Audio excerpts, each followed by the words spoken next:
What's up, Raider Nation? I'm Chantel Chand, and we got the official news about Kolton Miller. What does that mean for the offensive line? We'll be getting into that today on today's episode and much more. So make sure to hit that like and subscribe button, and we'll get to hear what Q and Link are going to talk about next. It is on to Indianapolis, Week 5. The schedule does not slow down, even though the Raiders have injuries, including Kolton Miller's. The game goes on, so we'll break down what has to happen for the Raiders to get a dub on Sunday. Raider Nation, I warned you, this is not a sprint, it's a marathon. Take your time. We have to see how the Raiders are going to overcome the Kolton Miller injury to that offensive line just when they started playing well. We'll talk about it more on the squad show right now. Raider Nation, it's time. This is the Raiders Squad. Everything Las Vegas Raiders every week. Covering all the big hits and game-changing plays from the Death Star in the desert. The way only the Locked On Podcast Network can. Commitment to excellence starts here. The Raiders Squad Show starts now. Hey, what's up? Good morning, Raider Nation. Remember, if you like the content, make sure to hit that like and subscribe button. You can also follow us on our social media channels. You'll see in the description below the ways that you can connect with us. And of course, if you're listening to this in the morning or if you're listening to this later in the day, regardless, if this is your first listen of the day or Q's Locked On Raiders, we do appreciate you. With your support, we're able to continue the growth of the show, the growth of the channel. And that's obviously great for Raider Nation. This is also an interactive show. So in the final segment, Link and Q are going to be answering some of your questions, taking some of your comments. So drop them in the chat. If you're watching or listening to this later, you can always drop comments on an episode and we'll be able to maybe get to it on another episode. So keep that in mind as well. But once again, we do appreciate you and keep those comments coming because in that final segment, the guys are going to be answering some of your questions. All right. Before we get into what's on the docket for today, today's episode is sponsored by PrizePicks. Download the PrizePicks app today and use code LOCKEDONNFL to get $50 in lineups after you play your first $5 lineup. I've been doing this, and let me tell you, the extra $50 does help y'all.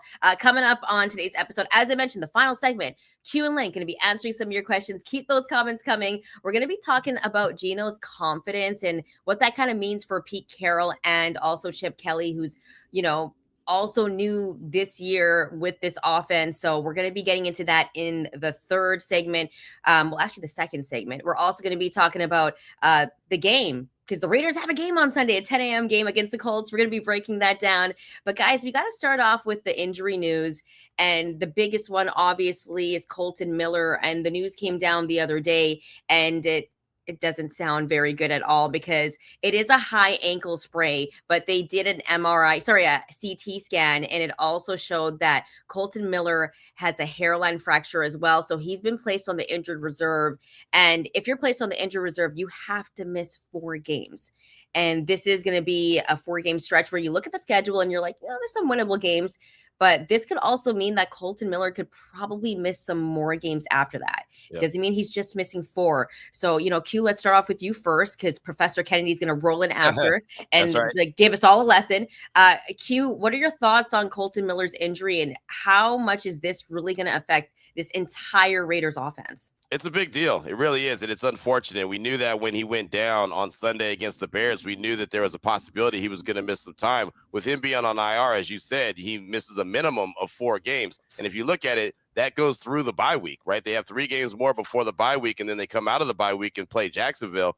So he's missing all the way through there. The first time he's actually eligible to come back, if he's healthy, that's a big if, is against Denver. The only problem is Denver's on a short week. It's on a Thursday. So what's the chances Pete Carroll's going to actually roll him out there on a short week? I would probably say they won't. But then again, like I said, that's only if he's even healthy enough to go. The bottom line is this is going to be the 3rd different version of the offensive line in 5 games. And that's the biggest issue, right? We've talked about continuity. We talked about getting reps together. They had a really good showing on Sunday as far as the offensive line goes. And now all of a sudden your left tackle, your anchor, is going to be missing, and Stone Forsythe's up next. So here we go. It's unfortunate for the Raiders for sure. Much of my boy Q's points is the fact that this is a big injury. This is a big injury for a number of reasons. When the Raiders finally seem to have some sort of continuity and consistency, you go down with your star, your main guy. And for all those at home who are thinking about IR, why IR? Well, you have to do it because you have to make roster moves. Yeah. You only have so many slots available. So you have to put somebody who said that they're going to be on the shelf for a while, but you'll come back. And the big thing about this is, like we talked about before, when I saw Kolton Miller go down, I saw the replay and everything else. I thought it was more severe than what they put out there. A high ankle sprain, hairline fracture. The only problem with the hairline fracture at this particular junction in his career is it takes a lot longer to heal than most people think. And so playing left tackle, the open end tackle, you are exposed to a lot more pressure than you are, say, anywhere else in the offensive line.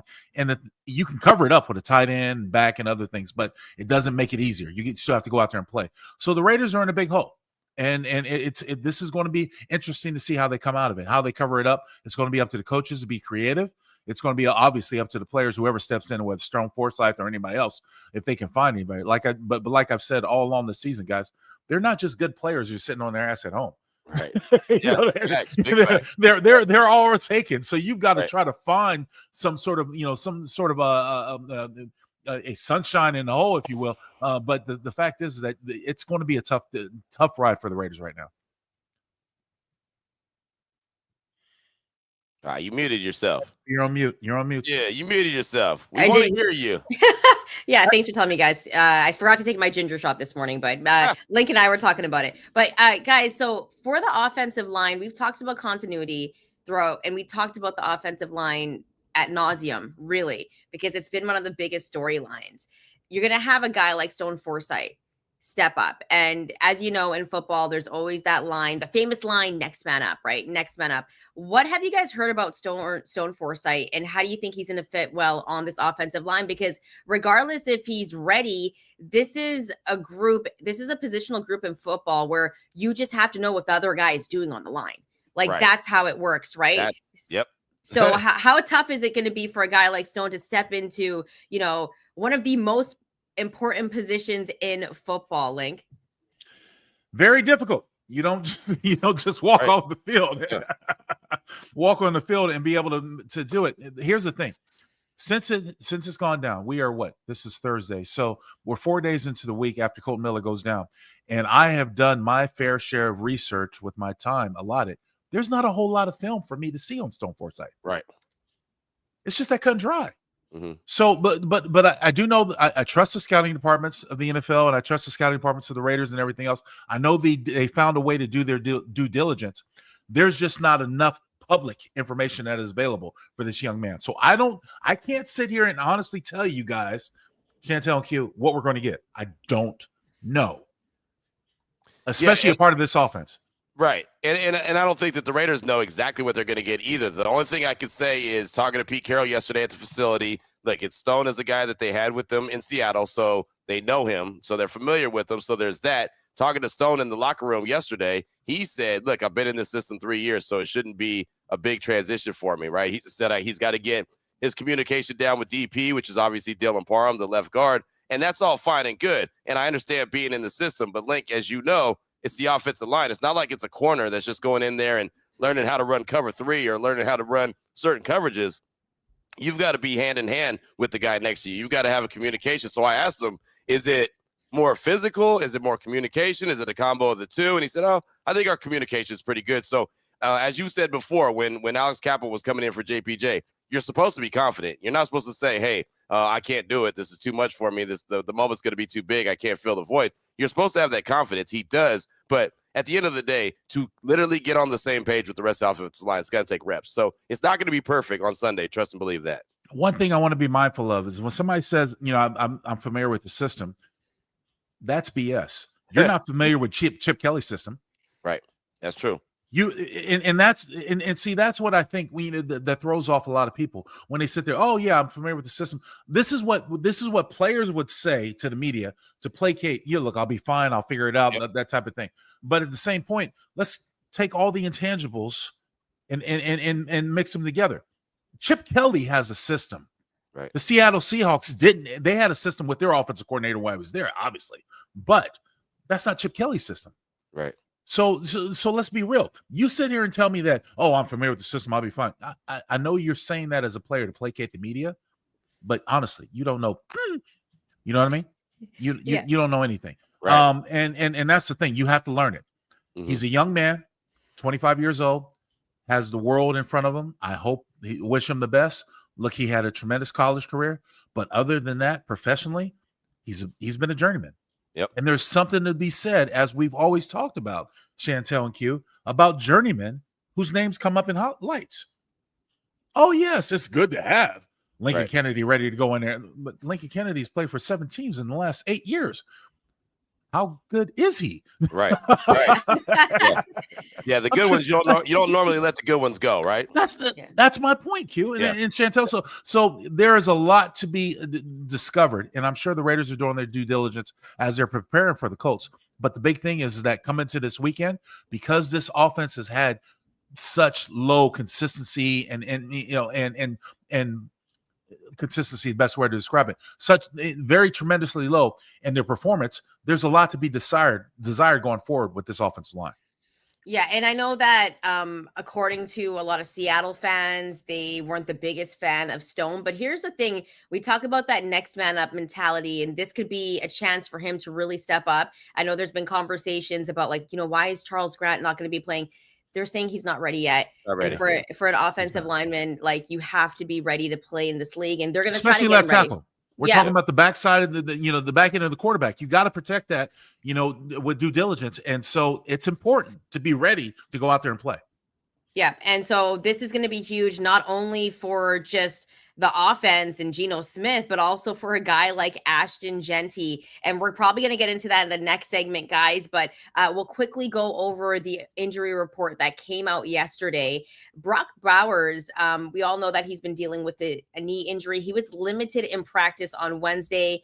You also got Brennan Jackson, Michael Mayer, Justin Shorter, DeCam Richardson, and Eric Stokes as well. Justin Shorter did not participate. DeCam Richardson practiced in full, but Eric Stokes was limited. And as we know, Darian Porter came in for him last game, and we didn't mention his name. So that means Darian Porter held his own. But is there any concern for you guys from that list? If Eric Stokes was not to play in this game, would you have some more concern on the secondary, or were we happy with Darian Porter's performance last game, Q? I mean, I would like to see more from Darian Porter, just to know how good he is and how comfortable he is out there. Because he's a young guy, young to that position, so he's still learning. Eric Stokes has been really good for the Raiders so far. He really has. He's been their best corner that they have, and that's unfortunate. And really for him, it's been the story of his career, right? That's why he was derailed in Green Bay after being a former first-round pick. Like, this dude, a lot of people don't remember he was a first-round pick and played his tail off in his rookie year, but he's been injured a lot. Now he's injured again. I saw him at the facility yesterday, and Pete Carroll said that he's going to try to give it a go. He says, this is Pete Carroll's words, not mine, says he's good to go, but we'll see, right? They also said Brock Bowers says he was good to go as well, and we saw how limited he's been since week 1. So, we'll see what happens, but it's unfortunate if Eric Stokes does go down, and then they have to put the pressure on Darian Porter and Caillou Blue-Kelly, who's really been struggling, I think, the last couple games. The big thing for me is the fact, what is the what-if possibility? What if the Raiders' rush doesn't get to the quarterback? Right. Then this secondary becomes exposed. And we saw it in all the first month of the football. When you talk about, if they don't get pressure, those long routes become available to opposing offenses, and it becomes difficult for this Raiders defense to get off the field. You can't imagine, it's unrealistic to expect, of course we want it, Max Crosby to have a phenomenal game like he did, and be that that trendsetter and that big point every single game. It doesn't work like that, especially when you talk about teams that are going to complete. And I know the Colts are going to commit at least 2 to 3 guys every single play to number 98. Yep. Somebody else has to play, but that still remains the final 10 guys out there on the football field have to go out there and play. And so when we talk about our secondary, we know the issues there. This defense has always been predicated on the rush. You've got to get to the quarterback. So other guys are going to have to step up. When one guy goes down, that's where that saying comes into, where next man up. Yeah, other guys got to stand up, but you got to be able to hold your point of contention when you're out there against opposing offenses. Because remember, like I've always said, those guys on the other side of the field get paid too. Yeah. And the next man up thing is always so funny, because I know that's the mentality that you have to have. But as I said, if the next man was as good as the first man, he'd be that man. Yeah. Right? I mean, so you know that there's a drop off. There's no doubt about it. I mean, the guy sitting behind you is not better than you, and he's not equal to you, right? I mean, again, it's the right mentality, and every once in a while you get a diamond in the rough that all of a sudden will show that, hey, this guy's just been waiting to get his opportunity. That does happen, but more times than not, there's a drop off from the first level to the second level.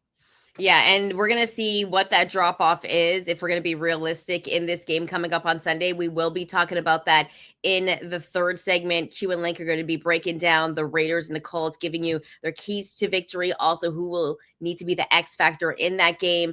And coming up next, we're going to be talking about Geno Smith's confidence and how his confidence is going to be with Stone Foresight at left tackle. That's coming up in the next yeah, exactly. Professor Kennedy just let us know right there. Professor Kennedy just let us know right there. Is that exactly? Never heard of him. Never heard of him. Well, we're about to hear about him. That's coming up next in the next segment. So keep it locked here on the Locked On Network. You're listening or watching the Raiders Squad Show.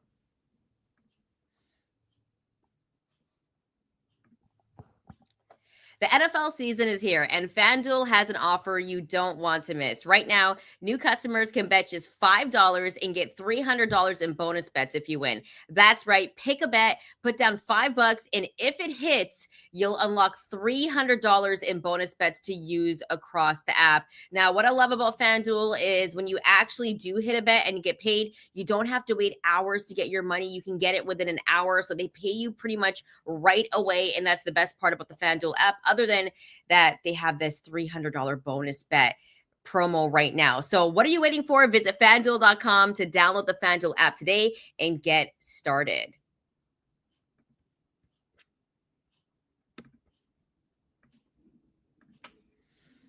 Welcome back, Raider Nation. If you like the content, make sure to hit that like and subscribe button. You can also follow us on our social media channels. You'll see in the description below the ways that you can connect with us. And remember, we're on the audio side as well if you're watching this on YouTube. So if you want to listen to Locked On Raiders with Q or the Squad Show in your car or at the gym, wherever, we're there too. So leave a rate and review, give us a 5-star. All right, guys, we got to talk about Geno Smith's confidence, because other than the offensive line, obviously the main story is who they are protecting, Gino Smith. And he's coming off another bad game where, he turned over the ball. And I think the narrative was that he was one of the main reasons why the Raiders lost that game. But he has a chance to have some redemption in this game, despite the fact of his left tackle, the guy he trusts most, will not be there. And I think that's a big factor. Link, as a professional athlete, you've been in this league, you've played in this league. If you have a bad game, as Geno did, where everyone's talking about it all over the media, and then you lose the guy that you trust the most on the field, your left tackle, how do you kind of deal with that mentally? And what do you think that's done to his confidence? The one thing I will say is I do like what he's saying post-game. Like, he's putting it on his shoulders. He's being that quarterback. Like, he's being a great teammate. But how do you kind of rebound from everything that he's going through? And what do you think that's doing to his confidence? Well, I don't think his confidence is fading in any way. But the thing is that you've got to get back to a positive if you're a player. And the best way to do that is to win. Now, here's what I would say. I don't necessarily think that it relies on Geno's shoulder. I think he has the utmost confidence. And I do believe he trusts his offensive line, the guys in front of him. But it's all you with the month of football that we've already had. What's stuck in his mind is that there's probably a good chance I might have to run for my life. Yeah. And that sticks with it. So what comes into view, guys, is where coaching steps in. Because if now I'm Chip Kelly and I'm Pete Carroll, I'm sitting there saying, okay, we have to make this offense quarterback friendly as much as possible. What's the best way to do that? Include some short passes, get the ball out of his hands quickly, but more importantly, you have to establish this run game. And that's where the convolution comes into with the issue with your left tackle being down. They had the most success running to the left. Mm-hmm. Now he's gone. You've got to increase communication. Obviously, we saw the breakdown of communication the last game between Foresight and Dylan Parham, but you have to get this running game established. And that's going to be imperative. You have to commit to getting this running game established because you have to make your quarterback feel more comfortable. There's going to be times where he's going to have to stretch the field in this game. There's no doubt about it. But in the early part, in the preliminary parts, let's get him comfortable. Yep. And that's where coaching staff steps in. Okay, let me make you more comfortable. Let me allow you to see that even though Kolton Miller's down, we're going to be okay and do it. And more importantly, the other players have got to perform. So that's where the total team game comes into it. That's why I love this game so much, because you have to be able to rely on 11 guys functioning as one at any given moment. And this is exactly the reason why. Yeah, adversity, man. I mean, you got to figure out how to overcome adversity. And when it comes to Geno Smith, like the biggest thing with him and all the turnovers that he's had, he's just got to settle down. Well, it's not that easy to settle a guy down and calm him down and get him comfortable when your starting left tackle is out. So Chip Kelly and company are going to have to do everything that they can as far as scheming up certain play calls. Like Lincoln said, get the ball out of his hand quickly. Some running back screens would be nice. I know that they don't run them, but that would be nice. Some, dump offs to the running back. Just get some easy completions, some layups, right? Hit a couple layups early. I like to call them free throws, right? See the ball go through the hoop a few times, get them comfortable. Then maybe later on in the game, you could try to stretch the field like Lincoln said. But, look, the Colts know that you're down your left tackle as well. So trust and believe they're going to test Stone right away. They're going to test Stones, right? They're going to test him right away and see what he's got, see if they can overload him and overwhelm him, more importantly, and get Geno Smith back there to, kind of start panicking and start to see things that he's not seeing and start to run a little bit early. Just get him uncomfortable. And so the Raiders have to do their job to try to get Geno comfortable. And that's going to be the big challenge this week. You're going to see a big case of max protection in this Indianapolis game. Right. Both tackles are going to be protected because that's where the breakdown has happened in the first month of football. It's come from the outside. The pocket has collapsed from the outside. And so they need to establish that boundary. You can do a lot of things with misdirection. However, Geno's got to be aware that when the line is loaded, that in man on the line of scrimmage is not blocked. He's going to be coming with the force off the corner. So if you go with misdirection, you're going to have somebody in your face right away. You have to have a way to get rid of the football. The problem is that with Brock Bowers being down and not being 100%, that sort of escape route hasn't been there for the Raiders. Right. So think about this. You run play action to the left with Ashton Genty, and you're doing a naked boot, a wide open boot, a defensive end, outside linebacker, corner, whomever is coming off that edge. You're supposed to get rid of the football quickly, whether it's a drag route by the receiver or tight end, somebody to get out. Teams have known that the Raiders wanted to do that. They've covered that up. So there have been plenty of instances where Geno Smith has been back there. I have nowhere to go with the football. Now I have to run for my life. Try to improvise. Yeah. I mean, look, it is what it is. It's a work in progress when we talk about this offense and how they're going to be, because if they don't have a running game, they're really lost. Yeah, and with that O-line injury with Kolton Miller, we're going to get to Ashton Jeanty in a moment, some pretty cool stats that we're going to talk about. But for Geno Smith, how short do you think his leash is, Q? I don't think it's short at all. I don't think he's going anywhere. I know that Raider Nation is overselling it and hey, he's got to go to the next guy. And I know they're panicking because of what he's done. But Pete Carroll said yesterday, like someone asked him, one of the media members asked him, with the turnovers that they keep happening, what's the next conversation? Pete's like, I don't even know what you're talking about. There's no conversation. There's no conversation. So Geno's locked in. Now, if he goes and has multiple games where he's having 3 interceptions like he's been having, and then, I mean, there's a conversation that they'll have in the back end, but I don't see him being threatened for his job anytime soon. He doesn't have a short leash. There's no one else. Yeah. Who are you going to go to? This is not, pull it. You got Aiden O'Connell. You got pull a number from a hat. Yeah. It doesn't work like that. Exactly. But Geno's going to be tested this week because, this Colts defense runs a lot of zone blitzes where they try to show one thing. And Geno's had his fair share of issues with defenses disguising what they're doing. And that's what reason why he's turned over the ball so much. So he's going to have to be really on point this weekend. Yeah, and we're going to get into that in the next segment, the Raiders and the Colts, and the guys are going to give you their keys to victory, also their X factors. Before we get into that, guys, I know there was so much talk about Ashton Jeanty and how he was struggling. People were calling him a bust. There were national media members saying, you know what, he just doesn't look good. I want to give you guys a cool stat. Ashton Jeanty is top 10 in the league in rushing right now, which is absolutely amazing. I mean, top 10, that's a success, right? As someone that's a running back in the league, and he was being talked about as being someone that was a bust. So this is great news for a rookie like Ashton Jeanty. But here's the thing, guys.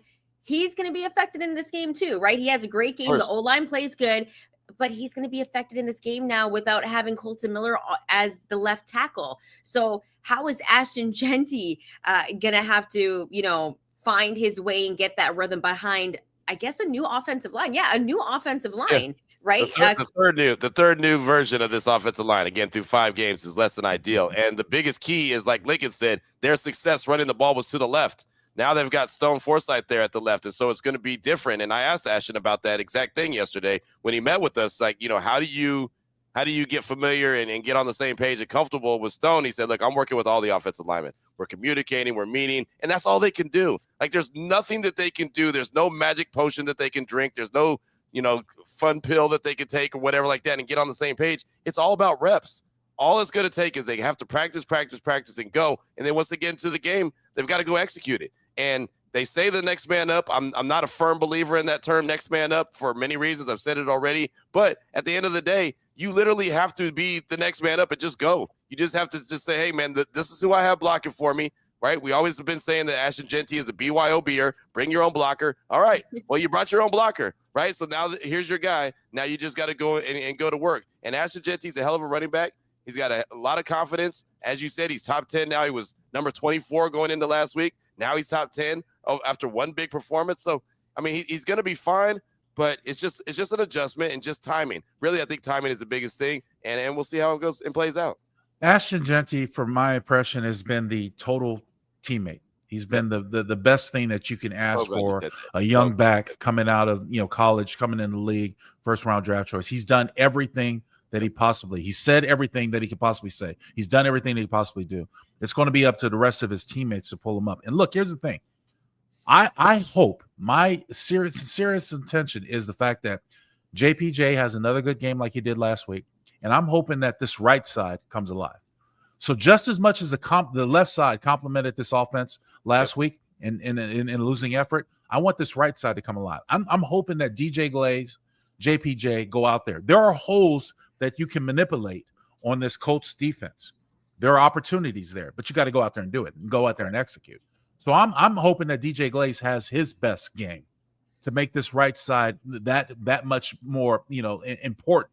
And I think it can happen. And with a guy like Ashton Genty, the passion that he runs with, the passion that he plays with at such a young age, a tremendous inspiration, that can be a motivating factor. Because just as much as the Raiders are going to face the Colts, Jonathan Taylor for them has been their back, their main guy for all his time there. And he's ran hard, he's ran with passion, he's ran with vigor and everything else. This is going to be a big opportunity for this Raiders offense to come alive under Chip Kelly's watch. But it's going to take the commitment from the players. And more importantly, I see a focus on the right side of the line more so than the left side like last week.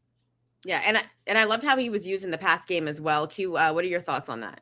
Yeah, no, I'm glad Lincoln said that Ashton Genty's been the ultimate teammate. Gino told us yesterday that when he threw an interception, Ashton was the one who went to him on the sideline, was like, hey, don't worry about it. Get that back. It's all right. It's one play. We need you. Stick in it. That's a rookie, right? That's a rookie going up to a veteran quarterback saying, hey, don't worry about it. Shake it off. We'll be all right. So then I asked Ashton about that, and he's like, look, Gino does the same thing for me. When I make a mistake, when I fumble the ball, when I did this, that, and the other, he had my back. So I'm just trying to be the ultimate teammate, which, again, rookie guy, comes in top 10 pick, number 6 overall, and he's showing that leadership right away. And I think that that's impressive. The other thing that I have, and Lincoln, I mentioned this to you the other day, with Kolton Miller being down, that's your leader on your offensive line. Yeah. Who's your leader now? Right? Who's your leader now? And I think because of his natural ability, it would be JPJ. But remember, JPJ is fighting for his own job. Right? I mean, so that's one of the things. And I asked Jackson about that in the locker room yesterday. I said, do you become the leader of the offensive line now because that's kind of your natural personality? I mean, that's just certain people are just natural born leaders. That to me is who JPJ is, just from observation. And he thought he stopped and he paused and he's like, damn, that was a good question. Right. And he was like, I guess we're all kind of leading ourselves at this stage of the game. But as Lincoln will tell you, because Lincoln was the leader of the offensive line, Steve Wisniewski was the leader of the offensive line. You need to have that guy. You need to have that guy that can settle everyone down. You need to have that guy that says, hey, we'll go as I go, right? To follow me, get on my back. I got you. Like, you have to have that guy. And I think that is JPJ just by default and that his natural instincts. But remember, this guy is the guy that's week to week fighting to even be in the starting lineup. So I think that's something to pay attention to as well. Yeah, and Link, what was that like for you, being that leader of the O-line? Because we know how great you play, but like it takes another ability that not all players have, right? That leadership quality. He was the alpha, right? Everyone ain't got alpha dog in him. He was alpha. I've always said that leaders aren't born, they're made. I welcomed the fact that when it came down to it, I relished in the fact that if it was 4th down or 3rd down and 1, we needed a 1st down. If they didn't run my play, which was 14 blasts, that was a man block play, ISO over the right side. The hole is between the guard and the tackle. If they didn't run my play, I took it personal. That's a slap in the face. Yeah. But with that being said, before we got to that point, I took it on my own. Is like, I need to open up this damn hole. I've got a running back who's going to run up my ass. I need to open up this hole. You see what I'm saying? So it's not one of those things where you take it lightly, you take it seriously. But I told myself when I went to the line of scrimmage, they're running 14 blasts. It's coming right next to my left leg. There has to be a hole. I looked at the guy that I'm playing against. You're going to move. It's an attitude. It's at this particular point, and I've told you guys this before, this is more mental than anything. Everyone has the physical abilities. Everyone's strong, can squat and run fast and all that stuff. It's a mental. How are you going to instill your will upon another man? That's what offensive line play is about. Whether we're running the ball or passing, I need to make sure that you don't touch my quarterback in a pass play. I need to make sure that I open up the hole in a running play. This is a challenge that I welcome. I see JPJ taking that. He's taking that steps. He had a phenomenal game last week. Yeah. Great game.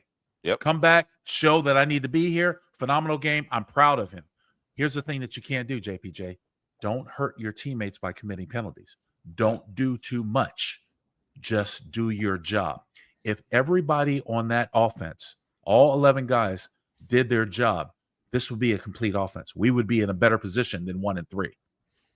Yeah, and that's the position that the Raiders are in right now, and they're taking on a 3-1 team in the Indianapolis Colts. We're going to get into that preview next. The guys are going to break it all down, give you their keys to victory, also who will be the X factor in that game for the Raiders, who needs to be that X factor. And then in the final segment, Raider Nation, Q and Link are going to be answering some of your questions, taking some of your comments. So if you have any questions or comments, drop them in the chat right now. If you're listening to this later, you can always come back to this video on YouTube, drop some comments in the chat, and we may be able to get to it in the next episode. But keep it locked here on the Locked On Network. You're listening or watching the Raiders Squad Show. NFL season is back, and there's nothing better than being in the stadium, surrounded by fans, cheering on your team. But let's be honest, getting tickets can be a hassle. Between login screens and prices jumping at checkout, it's frustrating. That's why I use Gametime, the app that gives the advantage back to fans. Gametime is fast, easy, and backed by the Gametime guarantee. You'll always get 100% authentic tickets delivered on time and at the best price. Plus, all fees are included, so the price you see is the price you pay. That's probably the best part about Gametime. It's not like the other ticketing apps where you go on the app and you think, a ticket's like $200. Then you get to putting in your credit card information, and then it's like $150 more. Gametime app does not do that. The price you see is the price that you get. Download the Gametime app, create an account, and use code LOCKEDONNFL for $20 off your first purchase. Terms apply. Again, that's promo code LOCKEDONNFL for $20 off. Swipe, tap, ticket, go. Download the Gametime app today. Welcome back, Raider Nation. If you like the content, make sure to hit that like and subscribe button. You can also follow us on our social media channels. And remember, in the next segment, Q and Link are going to be taking some of your questions and comments. Remember, just keep it about the Raiders, okay? Nothing else. The guys have not agreed to answer anything else. Maybe in another, future episode, but drop them in the comments, guys, and the guys will answer that for you in the next segment. All right, so let's get into the Raiders and the Colts. Now, this is a Colts team, guys, that I think has surprised a lot of people, especially with Daniel Jones's play, right? There was so much talk at the beginning of the season. Man, he took Anthony Richardson's job. This is a top 5 offense right now in the NFL. They are rolling. You talked about Jonathan Taylor as well, one of the best backs in the league. What do the Raiders need to do to get this victory on the road, a 10 a.m. game? And if you've been watching this show, I hate the 10 a.m. games for the Raiders. So Q, we'll go with you first. What are the keys to victory for the Raiders for getting the W? I mean, first and foremost, this is going to be such a game that's going to be 100% focused on the trenches for me. But stopping the run, Jonathan Taylor is the number one running back in the league. So it's got to start there. In this Raiders defense, I've said it so many times, is built to stop the run. That's their strength, is stopping the run. They're going to get tested on Sunday. Jonathan Taylor is rolling right now. And when he's rolling, it makes life so much easier for Daniel Jones. They have so many third and shorts that he's able to pick those up pretty easily. So I think first and foremost, you have to be able to stop the run, make it make them earn every yard, right? And so these guys have to really be locked in on their keys, and they're also going to hit you hard with that play action because their run has been so effective. So they're going to hit you so hard with that, and Daniel Jones has been doing a phenomenal job getting the ball to his playmakers. So as Lincoln says all the time, this Patrick Graham defense built on pressure. They're going to have to get pressure on Daniel Jones, but I think first and foremost, it's definitely going to start with stopping the run. I totally agree with you, Q. Absolutely. The big thing for me on offense, it's Geno Smith recognizing that this team likes to run a lot of zone blitzes. And there are going to be guys that are going to be coming from different angles and different places. And you make sure you address the protection to pick that up, because there will be holes in this defense, but you have to recognize them. And when you talk about the Indianapolis Colts success in the early part of the season, it's because opposing quarterbacks have not recognized that zone blitz, have not been able to pick up. But for the Raiders, after having a month of football and a month of evaluation, you can break down. I mean, I've broken down a lot of the blitzes. I mean, Latu, their defensive end, number 97 from UCLA, Chip Kelly's very familiar with, has an interception because he kind of fell into a spot. He wasn't supposed to be there, but he fell into it. And so opportunity, and he took advantage of it. So the thing is that Geno Smith has got to be on his P's and Q's, has got to recognize this defense and understand where they're coming from and address the protection to allow him to get time to get the protection and get the ball out of his hands. Yeah, you guys mentioned, the Raiders have to stop the run game. They have to try to contain a guy like Jonathan Taylor. And we always talk about how the game is won in the trenches, right? It's one of the trenches. For this D-line, is there anybody else that you want to see something for? Tyree Wilson, I thought, had a pretty good game last game. This defense has played pretty well. Obviously they got to clean up some things, but Q, what do you want to see from this defense other than stopping Jonathan Taylor? Like, what do they have to do against a guy like Daniel Jones, who's been pretty efficient this season? I mean, it's always going to go back to turnovers. They've got to create a couple turnovers. They got to get the offense a couple short fields. You know what I mean? Look, they've been the ones that have been giving, the ball away, right? Geno's been giving the ball away, putting the defense in harm's way. Well, the Raiders defense needs to return the favor. Go and create a couple turnovers, give the offense opportunity to have short fields, right? I mean, look, the Raiders defense, I got to give them a lot of credit. 4 turnovers last week, and they only allowed 13 points off those turnovers, which is a great job. Well, put that pressure on the opponent, right? So I need the secondary to come make a play. Safety, go make a play, right? Linebackers, go make a play. Look, Max was doing it all last week, right? He's batting the ball in the air. He's intercepting. He's taking it back. I mean, he's getting guys in the backfield. He's getting TFLs. I mean, what Max did was incredible last week, and unfortunately, he wasn't rewarded with the W, right? But he needs to have another performance like that where you see difference-making plays, right? Those plays that he made on Sunday against the Bears, those were the TJ Watt plays. Those were the Myles Garrett plays. Those were the Micah Parsons plays. Those were those upper echelon guys' plays. That's what he did. He put himself in that tier with that kind of performance. They need that from Max more often than not, and they need to make plays. They need to compliment him. The secondary needs to step up. They need to create some turnovers. They're not getting the ball enough. Pete Carroll has a room that has on the wall, get ball. It's all about the ball. Well, go get it, damn it. Right? We've been talking about turnovers for so long. Create those turnovers. Force some fumbles. Get the ball back. Turnovers is always going to be a big key. It was this so funny. This is a huge opportunity for Adam Butler, guys. Huge opportunity because the Colts like to run between the tackles. And Adam Butler really is the main beef of the defensive tackle of the lines. And I think this is a big game, a statement game from him. I've seen him play phenomenally for the last couple of years and doing his job as a block eater and everything else. But I think this is a big breakout game for Adam Butler, in my opinion, guys. Yeah, and I was going to say it's pretty funny because Max had such a good game last game that people were like, put him in at QB because he was doing absolutely everything. So I thought that was pretty funny. Speaking of quarterback position, because we've, talked about the offensive line. We talked about what Gino has to do in this game, but also the Colts do have some injuries. I believe Kenny Moore dealing with a Achilles injury, so he might not be playing in this game. So I feel like the Raiders could take advantage of that secondary, but this is a pretty well put together Colts team in terms of how they defend the pass. They're about mid-tier in the NFL. So for a guy like Gino Smith that's thrown in double coverage, but we know he has an arm. looked so good against the Pats. How do you guys think Geno is going to fare against, this secondary in terms of throwing the ball? We know about the offensive line concerns, but how do you think he's going to fare against this secondary, Q? I mean, he's got to just be efficient. He's got to be efficient with the ball. Yeah. That's the biggest thing. He's got the arm talent. We know that. We know that he has the confidence, right? He could squeeze the ball in there. But even when he was successful against the Patriots, how many times did we see a pass and go, oh no, and then he just got away with it? He's not getting away with it now, right? These teams are understanding what he wants to do, and they're jumping these routes. So he's just got to be smarter than that. He's got to learn patience. He's got to be able to take what's underneath. If it's there, take it. Right. I know he wants the big play. I know he wants to be aggressive. He's talked about it all the time. He's just got to be efficient. He's got to know that the most important thing is for the Raiders to have sustained drives. They had 52 plays that they ran last week. Yeah. That's it. That's not going to cut it. You've got to be able to run more plays. That's the biggest thing. Again, the Raiders defense didn't give up a lot of points on those turnovers, but they're drive killers. Yeah. Right. Then you're giving the ball back to the offense and you're putting your defense back on the field. They were on the field for over 33 minutes last week.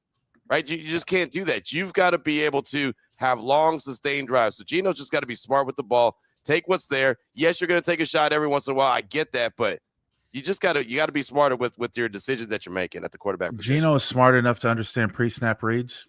Yep. That's big in this game today. Pre-snap reads. And and look, a lot of offensive coordinators use motion to help diffuse the defense and understand what they're doing, whether it's man or zone. But more importantly for Geno, he has to understand that first down production is key. You've got to get positive yards in first down. And I'm talking at least 2+. Yeah. In order to make second and third down manageable, because this offense is incapable of managing a 3rd down and 9 often, too many times.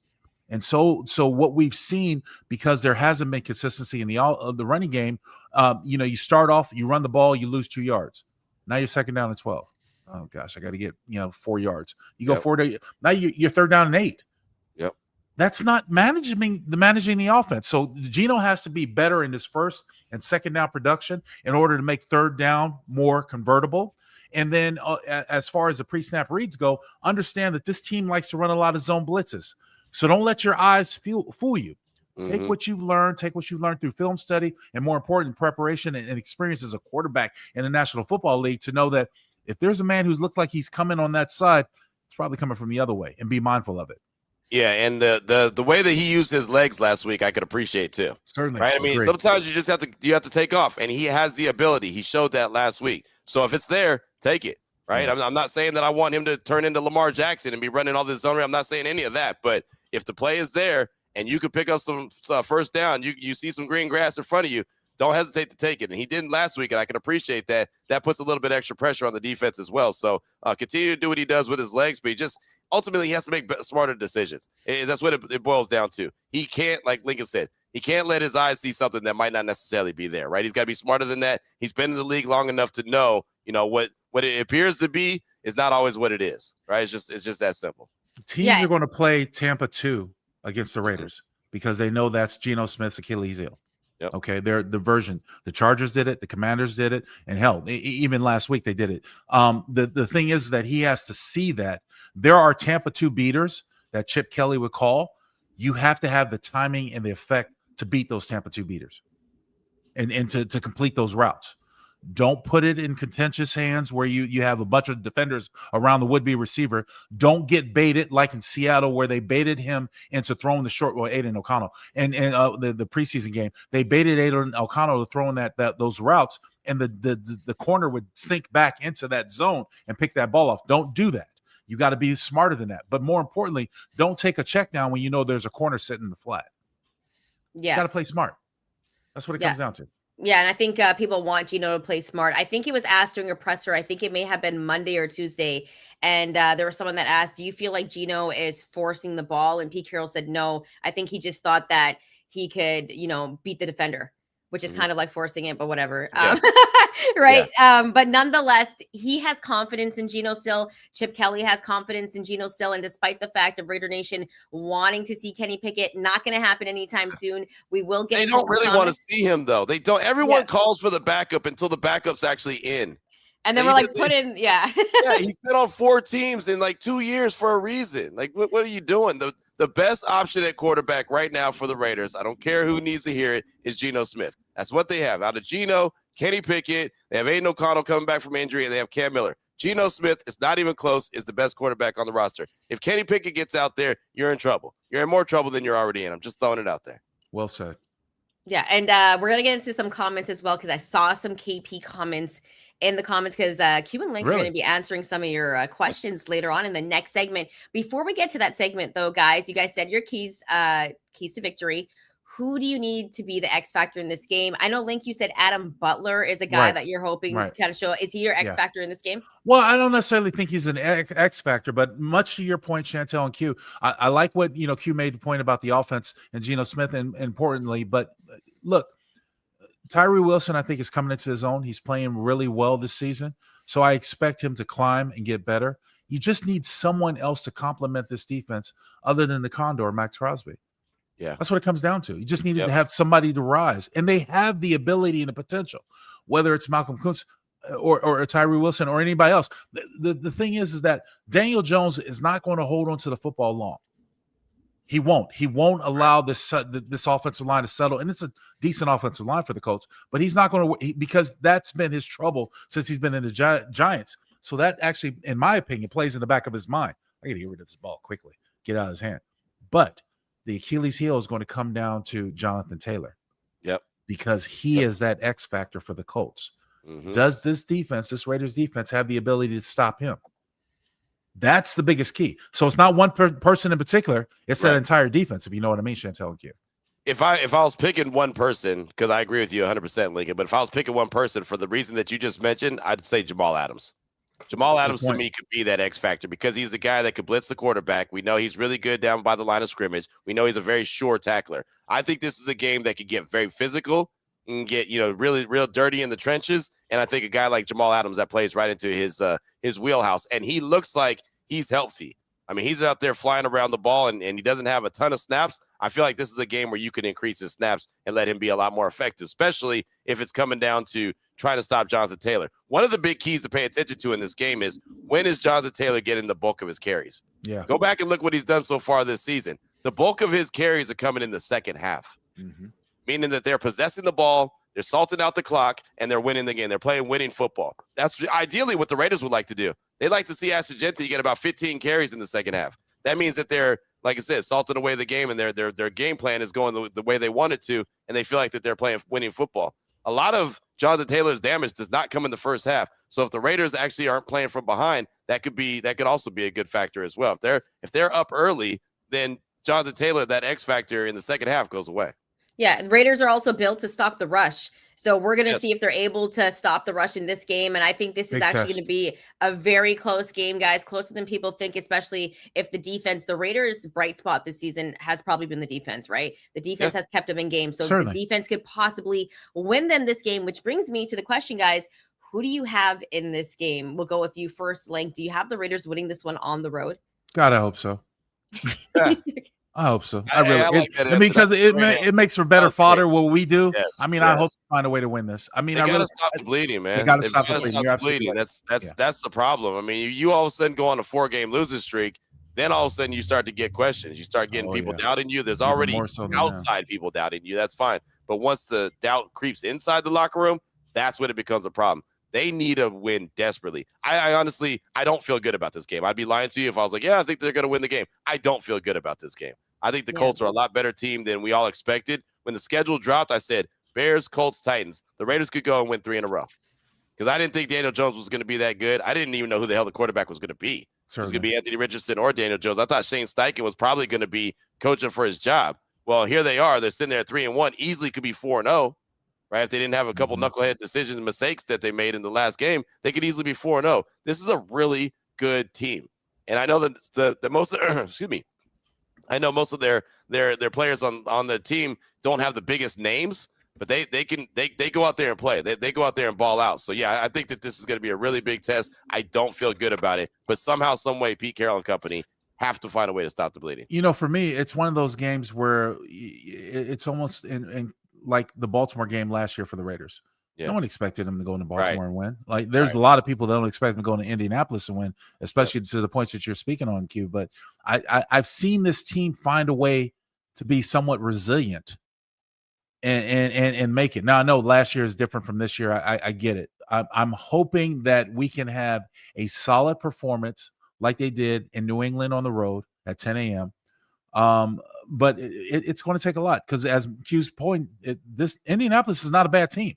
No, they're a pretty good team. They might end up winning that division when you look at it, when it's all said and done. So this is a big test for the Raiders. But the Raiders have often risen to those tests. Yeah.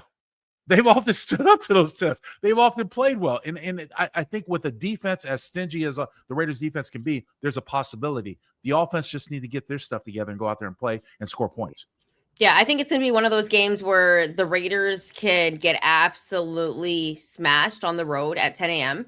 Or it's a game where it's like against Baltimore last year, where you're like, you know what, they were able to do it. The Colts O-line should be healthy for this one as well, so keep that in mind.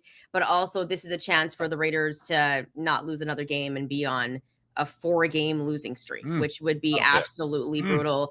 And that would raise a lot of concerns. So Raider Nation, if you're in the chat right now, drop who you think is gonna win this game, your predictions. And coming up in the next segment, Q and Link are gonna be answering some of your questions. So keep those questions and comments coming. That's coming up next in the next segment. You're listening or watching the Raider Squad Show.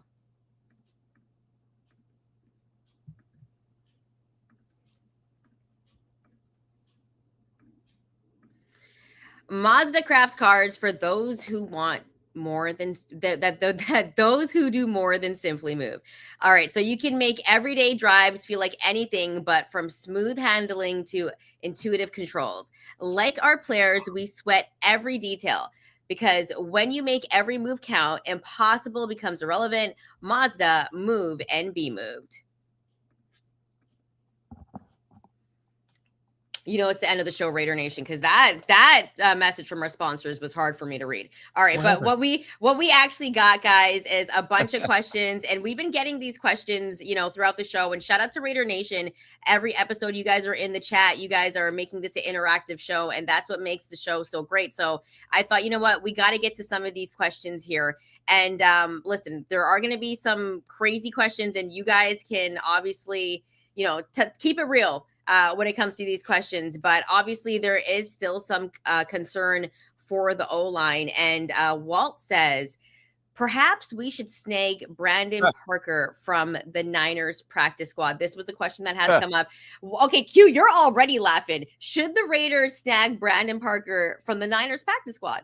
I mean, look, it doesn't even matter. I'm laughing because when was the last time Raider Nation wanted anything to do with Brandon Parker, right? That lets you know how bad the situation really could be on that offensive line and where Raider Nation is immediately going to, like something familiar, right? I always say, don't look for your ex, look for your next, right? You know what I mean? Like, it's like, oh my gosh, I'm panicked. I don't have this and the other. Where's my ex? Where's my ex? I'm familiar with that. Like, nobody has ever pounded the table for Brandon Parker. That's so funny. But that I get where Walt's coming from because it's like, all right, we need to shore up that offensive line. Where's something that we know? Oh, Brandon Parker's out there available. Go get him. At least he was serviceable. But that's it. He was simply serviceable. So, yeah, I don't think Brandon Parker is the call that they're going to be making.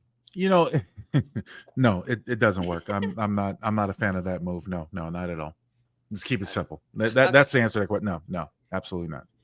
Okay. Much to Q's points and everything else. No, you don't. The thing is that you bring in an offensive lineman. As I mentioned, if they're on the practice squad or they've been the journeyman, there's a reason why it is. It's not just a body that you throw out there.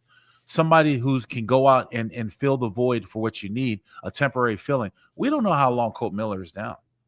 So you possibly have to look for the long-term possibility, you know, whether it's through the draft or free agency, whatever. It's going to take time. And that's the thing. Raider Nation is impatient. No, exactly. Trust me. That's I am too. Pounding the table for Brandon Parker. Nobody liked Brandon Parker when he was a Raider. Nobody like I get it. Like again, you're going through the waiver wire, you're going through the list. Oh, hey, that's a name I know. Oh, he's available on a practice squad. Well, guess what? There's other cats on other practice squads that are just as good, if not better, than Brandon Parker. Right? Yeah. Nobody liked Brandon Parker when he was on the team. Why are you going to bring him back just because you're familiar with the name? Come on, man. That's not good. I like the commitment though of checking out other people's practice rosters. I like the commitment. Let's go to my 2 cents. Jordan Meredith, how good is he, Link? It's a work in progress. He's playing a new position. Give him a chance. It's not easy. I mean, especially for centers. I never played the position. I mean, I played everywhere else on the offensive line, but I never dare try to put a ball through my ass and snap the ball. So, it is what it is. Why you say it like that? Sorry. I'm sorry. FCC rules. My bad. You already know how I do things, Q. You know me well enough. I do. All right? I don't dance around words. But that was hilarious. Here's the thing. I'm impressed with what Meredith has done so far. To be honest, the fact that they came to him in spring, Chantel and Q, and said, "Look, we want you to play center. We want you to try this," and he's taking it on full bore. He's got a lot to learn. There's still a lot to work on. He's getting better, but I commend him. He's been a tremendous pro. Yeah. Your thoughts, Q? Q? I think Meredith is what he is. They've said that he's is good at communicating. So I'm good with that. I think that the biggest key is getting Jackson Powers Johnson to be this as consistent as possible. I think that's the biggest. I think this Raiders offensive line is going to go as far as JPJ and his consistency goes. True story. Right? That's even something that Max said after the game on Sunday, because they asked him, "Hey, what was it like to see JPJ out there hitting everything?" He said it was great. We just need him to do it consistently. I think that's exactly right. And do it within the whistles, the confines of the rules. Don't get any penalties. Don't cost your team, because we all know that penalties and turnovers stop drives. Right. Yeah. We need to see some pancakes on Sunday, pretty much. I got some syrup in the cupboard. Yeah. You guys want some? Yeah. All right, let's go to a good friend of the show, Ivan Davis. Gino throws into traffic too much. He must check down the ball, get rid of the ball quickly. Thoughts? Defenses know he will force it, and they are sitting on hidden deep throws. Your guys' thoughts on that? No, I can't disagree. I can't disagree at all. Excuse me. And that's something that Gino's got to clean up. He's got to know that these teams are trying to get him to do exactly that. Exactly what ABA Ivan Davis said is that he's going to force it, and it's going to be a mistake, and they're going to capitalize on it. I never played quarterback before, but I can only imagine the pressure that a quarterback feels when he wants to take this team on his shoulders and be that guy. Yeah. And a lot of times you see Geno Smith trying to force the ball and to compromise coverages because he wants to be that guy. He wants that big play. He wants to take advantage of it.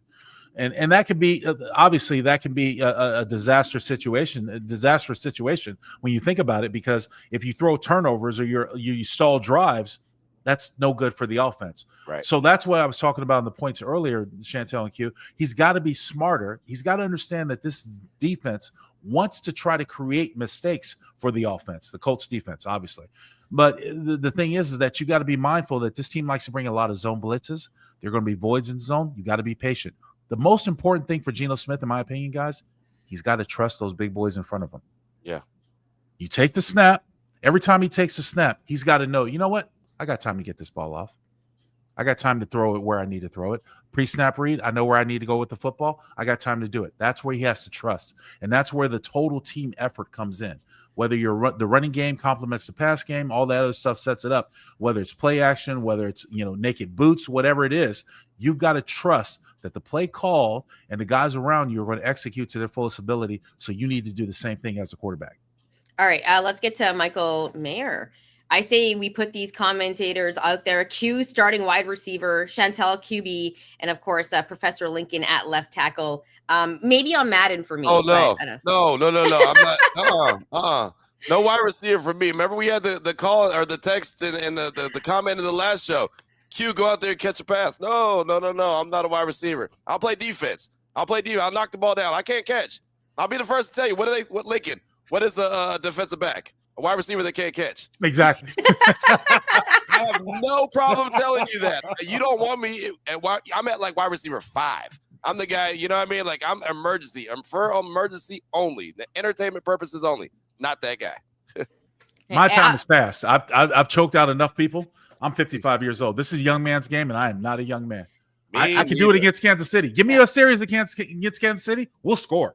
I can't even breathe right now. What are you talking about? I ain't even running around. You got me choked up. I'm just sitting down talking. Can you imagine I try to run around? I'm done, man. You know, Q, there's been plenty of times where I wish that I could go out there and choke somebody.